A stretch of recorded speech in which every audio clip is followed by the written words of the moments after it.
एक important topic पर मैं आज बात करूंगा और वो टॉपिक है अकबर के दरबार में जो 9 विद्वान थे, नवरत्न, उसके ऊपर आज मेरी चर्चा आप लोगों से होगी। तो यहाँ पर अकबर के नवरत्नों के ऊपर हम लोग बात करेंगे। अकबर के नवरत्न, तो ये अकबर के जो नवरत्न थे, नवरत्न का मतलब है 9 अपने अपने क्षेत्र के बड़े बड़े विद्वान, उसके ऊपर मेरी चर्चा होगी। यानी 9 विद्वानों का एक समूह है। इसमें अगर बात करते हैं तो पहला नाम ही इस तरीके से बात करते हैं तो पहला ही नाम बीरबल का आता है, बीरबल का नाम आता है। और बीरबल का जो मूल नाम था, अगर देखते हैं मूल नाम की बात करें तो इनका नाम है महेश दास।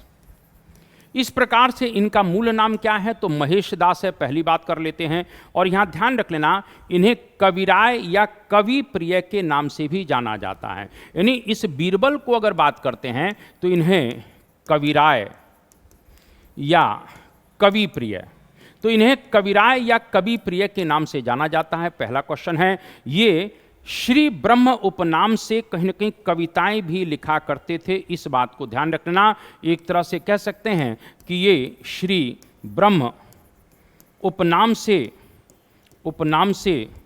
कविताएं लिखा करते थे। तो यहाँ पर ये कविताएं भी किया करते थे, ये भी प्रश्न आ सकता है। और आपको बताना चाहता हूँ कि 1585 में यूसुफ जइयों से, यानी उत्तर पश्चिम सीमा प्रांत में, इस यहाँ पर इनकी नियुक्ति हो जाती है। यूसुफ जाइयों से लड़ते हुए इनकी मृत्यु हो जाती है। यानी एक प्रकार से अकबर ने इनको उत्तर पश्चिम सीमा प्रांत में तैनात कर दिया और वहाँ पर कहीं न कहीं इनकी मृत्यु हो जाती है यूसुफ जइयों से लड़ते हुए। पहला क्वेश्चन। दूसरी बात अगर कर लेते हैं तो यहाँ पर थोड़ी सी बातें हम लोग फैजी के संदर्भ में बात करते हैं। और कहीं न कहीं दूसरा जो इसमें सबसे इंपॉर्टेंट व्यक्ति दिख रहा है, दूसरा, उसमें हम बात करेंगे फैजी। यहाँ पर ध्यान रखना, फैजी ये अबुल फजल के ही भाई हैं और फैजी एक प्रकार से ध्यान रखना अकबर के राज कवि हैं। ये फैजी कौन है तो अकबर के राज कवि हैं। पहला क्वेश्चन बन गया। दूसरा क्या बन गया कि ये मलिक उस शोयरा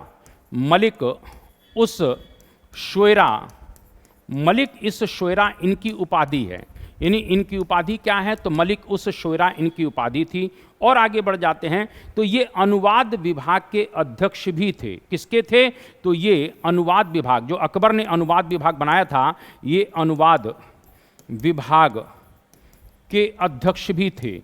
तो ये अनुवाद विभाग के अध्यक्ष भी हैं, ये भी आपसे पूछा जा सकता है। और मैं आपको बताना चाहता हूं कि इन्होंने गणित की पुस्तक लीलावती प्लस नल दमयंती का फारसी अनुवाद किया है, ये भी आपसे पूछा जाएगा। तो इन्होंने लीलावती और नल दमयंती का फारसी अनुवाद किया था। तो एक दूसरे कहीं न कहीं रत्न की बात कर लिया, वो है कहीं न कहीं फैजी। तीसरे की बात कर लेते हैं और तीसरा व्यक्ति है तानसेन की बात अगर कर लेते हैं तो अपने युग के एक बहुत बड़े संगीतकार थे, ये हम लोग जानते हैं। इनका नाम रामतनु पांडे है। ध्यान रखिएगा क्या नाम है, इस तरीके से इनका मूल नाम जो था ये रामतनु पांडे।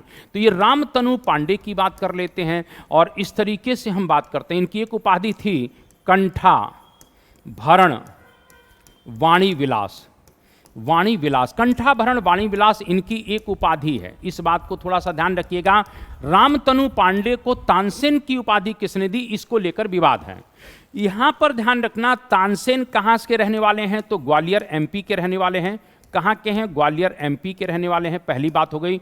इनके आध्यात्मिक गुरु कौन थे तो आध्यात्मिक गुरु की बात करें तो इनके आध्यात्मिक जो गुरु थे वो एक सूफी संत थे, मोहम्मद गौस इनके आध्यात्मिक गुरु थे, जो सत्तारी सिलसिले से थे।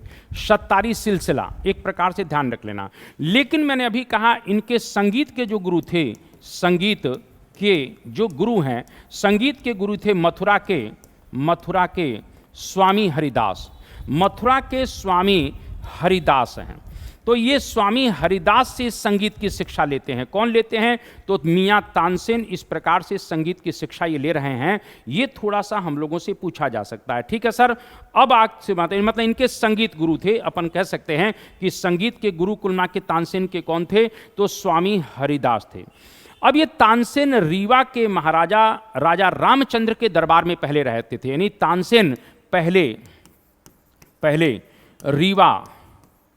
रीवा के महाराज रामचंद्र के दरबार में थे। किसके दरबार में थे? रामचंद्र के दरबार में, यानी रामचंद्र के दरबार में रहते हैं। इस बात को थोड़ा सा ध्यान रखना। उसके बाद अकबर ने भाई कुलमा के बुलाया तो आना ही पड़ेगा। इसके बाद ये अकबर के दरबार में गए।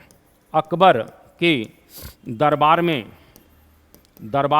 गए और अकबर के दरबार में जब जाते हैं तो इन्होंने नवरत्नों में स्थान प्राप्त किया। यानी इनको कहाँ मिलता है स्थान? तो इनको कहीं ना कहीं नवरत्नों में स्थान मिलता है। ये भी आपसे बिल्कुल पूछा जाएगा। ठीक है बच्चे, अब और आगे बढ़ जाते हैं। यहाँ थोड़ा सा ध्यान रखिएगा। अबुल फजल ने इस तानसेन के ऊपर बहुत सी बात कही है और वो कहते हैं कि तानसेन जैसा संगीतज्ञ पिछले 1000 वर्षों में नहीं हुआ है। ये थोड़ा सा ध्यान रखना। यहाँ पर एक क्वेश्चन आता है। अबुल फजल लिखते हैं, यहाँ पर थोड़ा सा मैं आगे लिख देता हूँ। अबुल फजल ने तानसेन के विषय में क्या लिखा है? तानसेन के विषय में क्या लिखा कि तानसेन जैसा संगीतकार पिछले 1000 वर्षों में नहीं हुआ। पिछले 1000 वर्षों में नहीं हुआ है। ये बात थोड़ा सा ध्यान रखना, नहीं हुआ। यानी तानसेन जैसा संगीतकार पिछले 1000 वर्षों में नहीं होता है। रुद्र वीणा की खोज, ये क्वेश्चन आता है, तथा मियाँ की टोढ़ी का आविष्कार इसने ही किया है। यानी एक प्रकार से रुद्र वीणा की खोज ये करते हैं। रुद्र वीणा की खोज इन्होंने किया।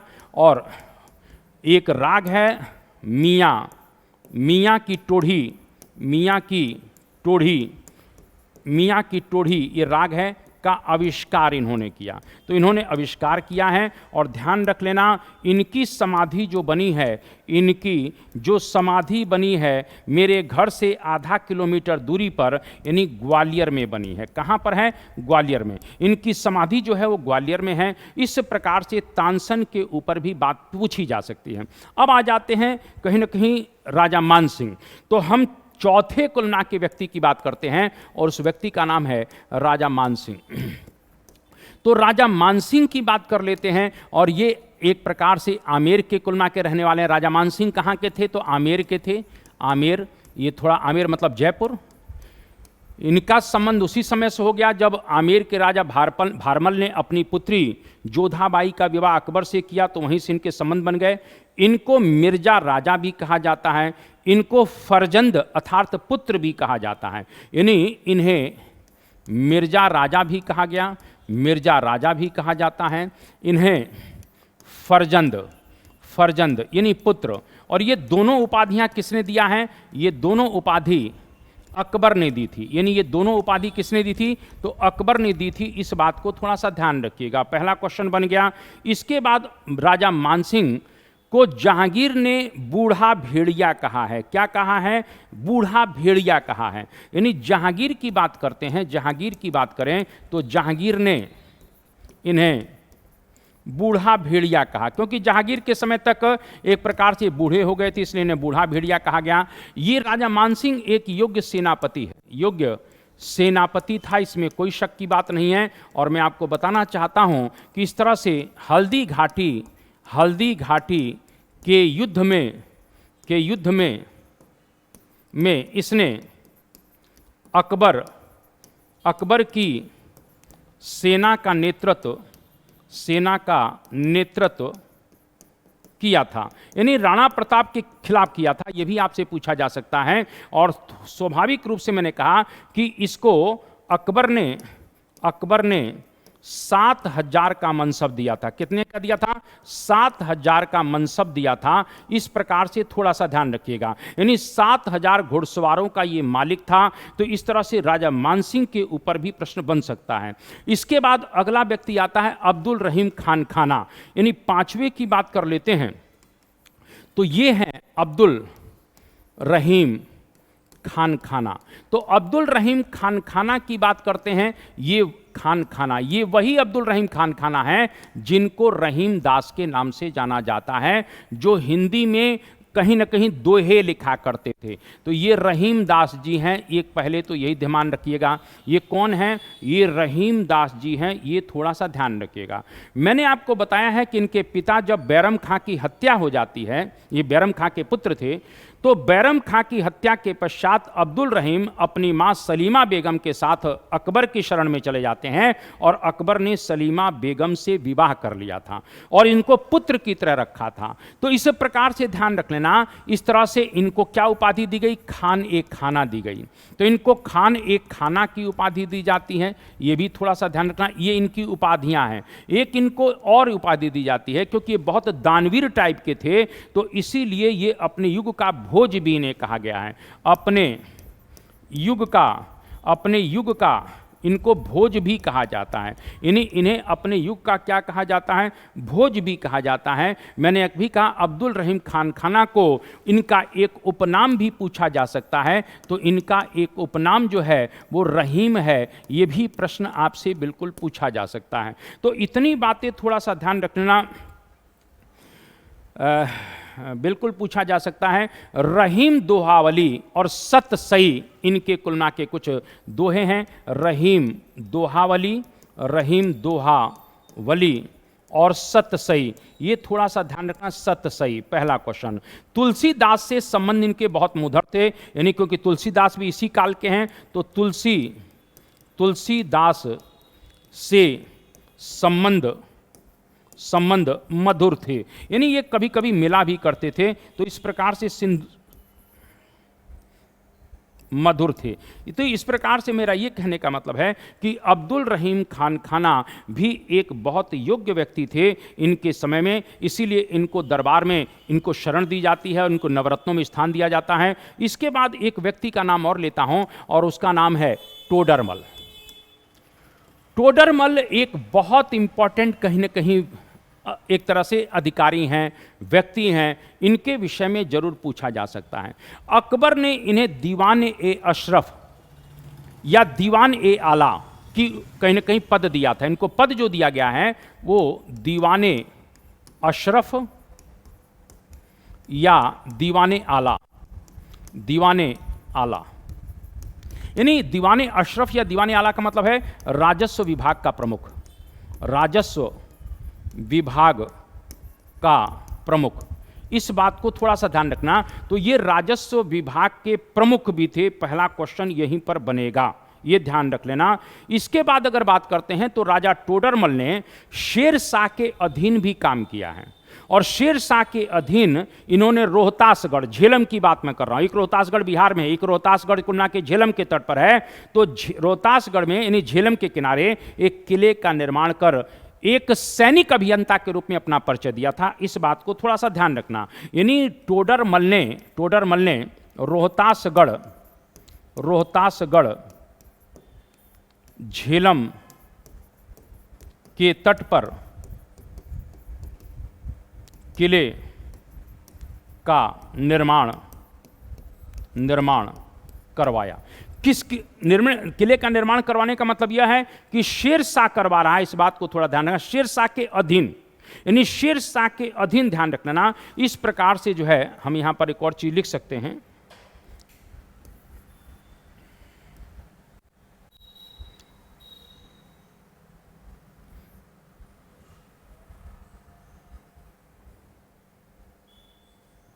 निर्माण कर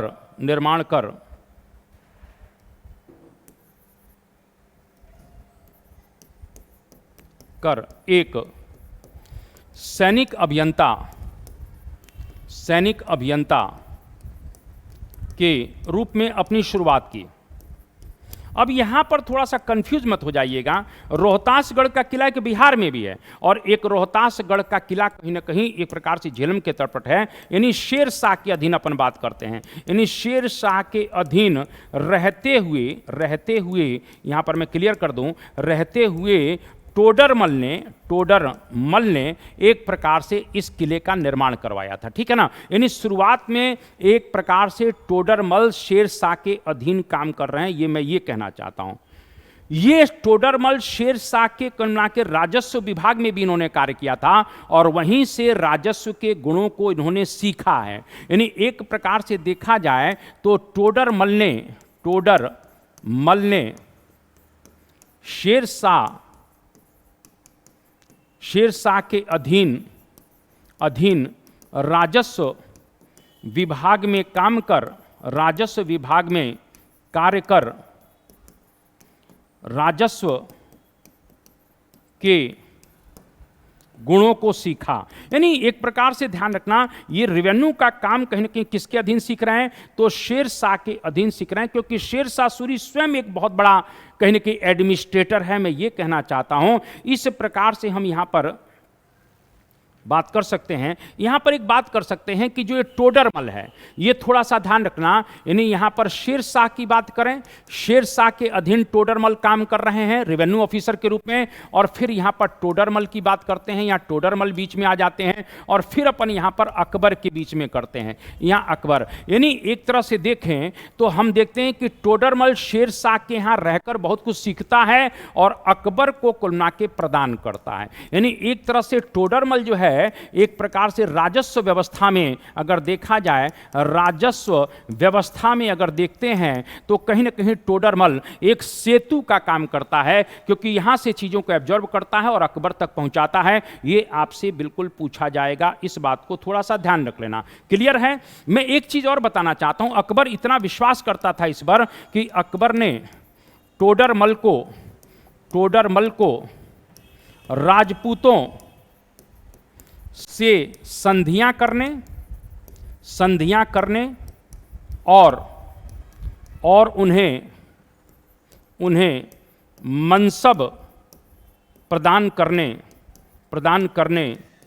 का अधिकार दिया था, यानी अधिकार दे दिया था। यानी एक प्रकार से इतना अकबर टोडरमल पर विश्वास करता है कि वो कहता है कि आप राजपूत शासकों से संधियां करिए, उन्हें आप अपने हिसाब से मनसब प्रदान करिए। इस प्रकार से ध्यान रखना, ये क्वेश्चन आपसे बिल्कुल पूछा जा सकता है। यहां पर और आगे बढ़ जाते हैं तो अबुल फजल ने टोडरमल को भोला बाबा भी कहा है। यानी ये अबुल फजल जो है, अबुल फजल इस प्रकार से जो है, अबुल फजल क्या कहता है, इस तरीके से इसको टोडरमल को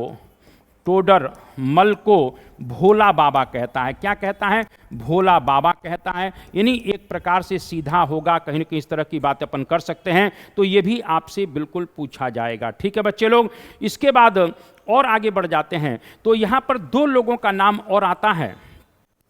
इसमें एक तरह से कितने नाम हो गए, थोड़ा सा ध्यान रखिएगा। अपन लोगों ने कहीं ना कहीं कितने नाम पढ़ लिए हैं? 6 नाम पढ़ लिए हैं। अब 3 नाम और रह गए हैं, तो इन तीनों को और देख लेते हैं। और 3 में यानी 7वें की बात करते हैं तो ये मुल्ला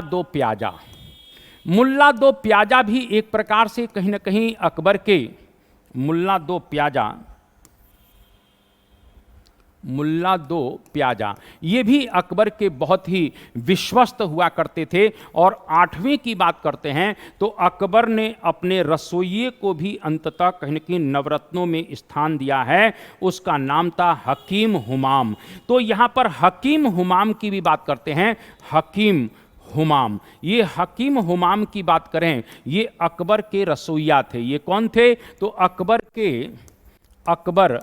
के रसोइया, ये थोड़ा सा ध्यान रखिएगा। तो ये अकबर के रसोइया थे, इनको भी नवरत्नों में स्थान दिया गया है। ये भी आप लोगों से बिल्कुल सर पूछा जाएगा, इस बात को थोड़ा सा ध्यान रखिएगा। क्लियर है। और आगे थोड़ा सा बढ़ जाते हैं। बिल्कुल, कहीं न कहीं आप लोगों को एक प्रकार से मैं कहूँ कि इस तरह का जो क्लास आ रही है, प्लीज़ आप लोग इसको ज़्यादा से ज़्यादा शेयर किया करें, ज़्यादा से ज़्यादा लाइक किया करें, ज़्यादा से ज़्यादा जुड़ा करें, चैनल को सब्सक्राइब किया करें। ये काम अब आप लोगों को पूरी तरह से करना है। हम थोड़ा-सा एक व्यक्ति के पास आना चाहते हैं जो सबसे इम्पोर्टेंट है और वो नवा व्यक्ति है और उसका नाम है अबुल फजल। क्या नाम है? तो यहाँ पर एक जो नवा कुलना के व्यक्ति है उसका नाम है अबुल फजल। ये थोड़ा-सा ध्यान रखिएगा, अबुल फजल। ये फैजी के बड़े भाई हैं अबुल फजल, और कहीं न कहीं अकबर के समय का सबसे विश्वस्त व्यक्ति है। अकबर के समय का सबसे विश्वस्त व्यक्ति है, इस बात को थोड़ा सा ध्यान रखना। और मैं कहीं न कहीं अबुल फजल एक प्रकार से एक बहुत बड़े साहित्यकार हुए, अकबर के एक समय में साहित्यकार हुए। अब ये साहित्यकार हैं तो इन्होंने क्या लिखा है? इन्होंने अकबरनामा लिखा है। पहला ध्यान रखिएगा, इन्होंने क्या लिखा? तो अबुल फजल ने अकबरनामा लिखा है। अकबर के जीवन के संदर्भ में बहुत सी जानकारियां इससे मिलती हैं, ये थोड़ा सा ध्यान रख लेना, ठीक है। तो यहाँ पर मैंने अभी कहा है कि इस तरीके से अकबरनामा एक बहुत इंपॉर्टेंट ग्रंथ है।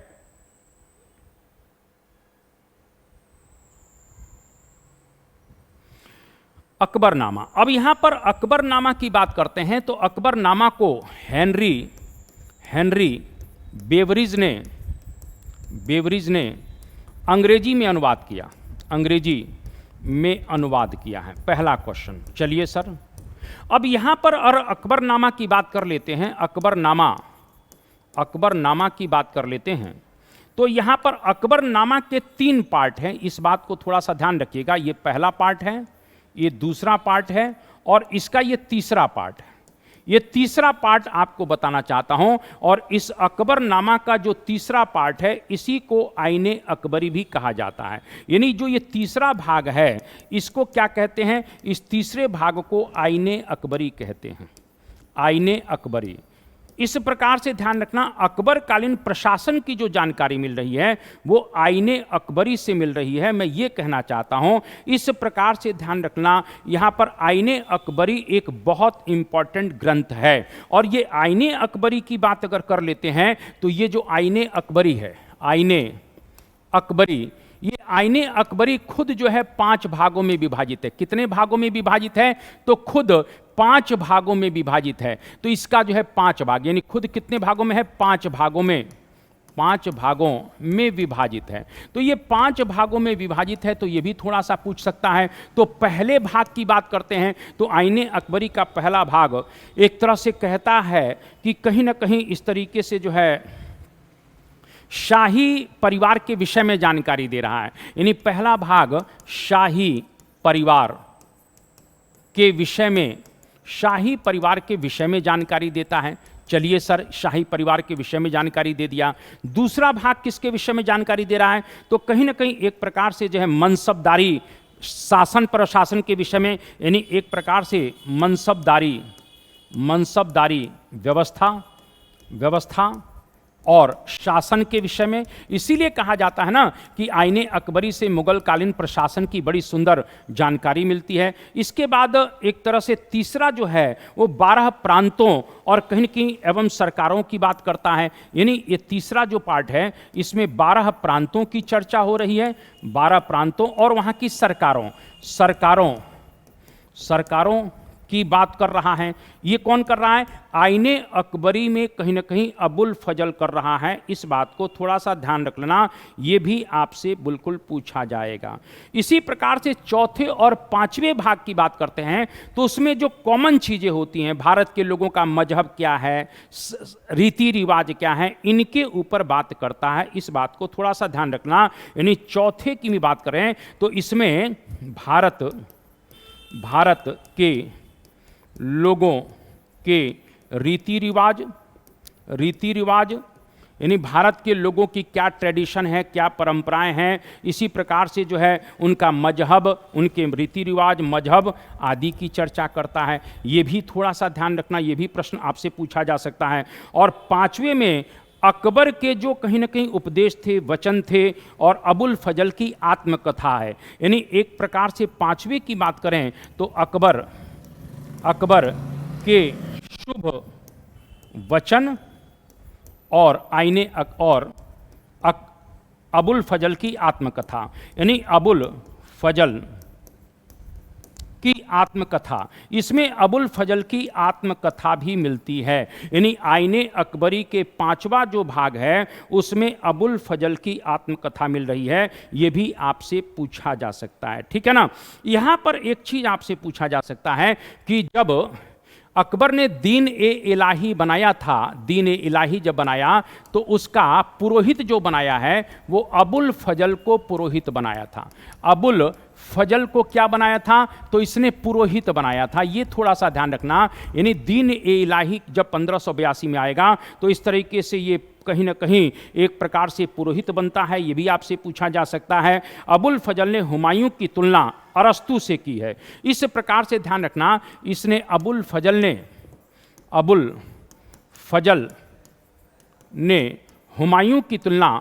हुमायूं की तुलना अरस्तू से किया है। यह भी आपसे पूछा जा सकता है कि अरस्तू से करता है, यह भी थोड़ा सा प्रश्न पूछा जा सकता है। इसके बाद अकबर को इंसान एक कामिल, यह भी आपसे पूछा जा सकता है, या साहिब ए जमाना कहता है। यानी इसने अबुल फजल ने अगर देखा जाए तो अकबर को इंसान ए कामिल या साहिब ए जमाना, इस बात को थोड़ा सा ध्यान रखना। इंसान एक कामिल भी कहता है और साहिब ए जमाना भी कहता है, यानी युग पुरुष। साहिब जमाना का मतलब क्या है? युग पुरुष। इस बात को थोड़ा सा ध्यान रखना, ये युग पुरुष कहता है। तो इस प्रकार की चीजें अबुल फजल के ऊपर भी पूछी जा सकती हैं। आपको मालूम होना चाहिए कि जब अनुवाद विभाग स्थापित होगा फैजी की अध्यक्षता में, तो वहां पर अबुल फजल का भी बहुत बड़ा रोल है, ये थोड़ा सा ध्यान रख लेना। और अबुल फजल ने कुछ ग्रंथों का अनुवाद भी किया है। तो इस तरह से हम बात करते हैं कि उसने पंचतंत्र का फारसी अनुवाद किया था, यह भी थोड़ा सा ध्यान रखना। यानी अबुल फजल ने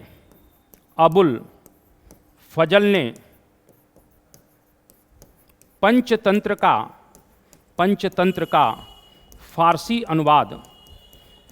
अनुवाद, यानी इसने पंचतंत्र, अनुवाद विभाग बनेगा तो पंचतंत्र का फारसी अनुवाद करता है, और अनवारे सुहेली के नाम से। किस नाम से? अनवारे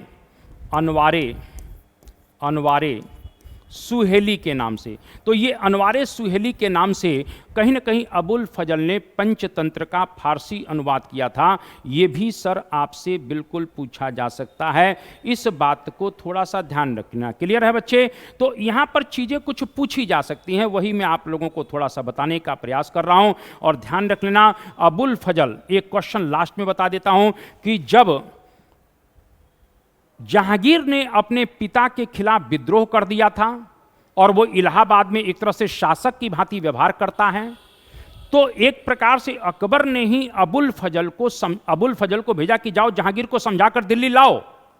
लेकिन बीच रास्ते में ही जहांगीर के इशारे पर एक तरह से बुंदेलखंड के शासक वीर सिंह बुंदेला ने इसकी हत्या कर दी। तो यहां पर थोड़ा सा ध्यान रखिएगा कि अबुल फजल की हत्या भी हो रही है, तो अबुल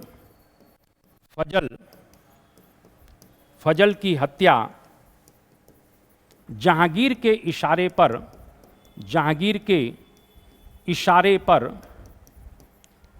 पर आतरी यानी ग्वालियर के जंगलों में वीर सिंह बुंदेला ने कर दी थी। वीर सिंह बुंदेला ने की, और यहीं आतरी में ही, और यहीं पर इसकी समाधि है। यानी अबुल फजल की समाधि कहाँ पर है? तो अबुल फजल की जो समाधि है वो आतरी में ही बनी हुई है, इस बात को थोड़ा सा ध्यान रखिएगा। तो इस प्रकार से हम लोगों ने आज कहीं ना कहीं जो अकबर के बहुत इंपॉर्टेंट नवरत्न थे उनके विषय में मैंने चर्चा किया। आप सभी लोगों को नमस्कार, जय हिंद, जय भारत, वंदे मातरम।